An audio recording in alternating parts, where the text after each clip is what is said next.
Ladies and gentlemen, over to the next group. Are we starting? Woo!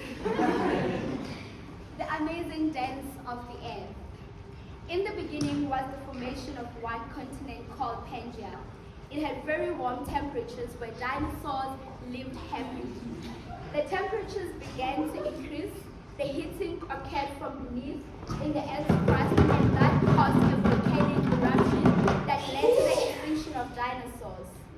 Thereafter, process of continental drift took place, resulting in the formation of two continents, Eurasia and Gondwana. For millions of years, the movement of plate tectonics continued until we had 7 continents. They diverged and transitioned. Even now, the continents are still in motion. Continuously, the formation of plate tectonics formed 7 continents, resulting in dropping temperatures in the climate. As they dropped, it affected the distribution of heat and air. Finally, land distribution resulted in favorable climate conditions for life to exist. What came next was formation of minerals, fresh rocks, and formation of greenhouse gases. Life existed and every species lived happily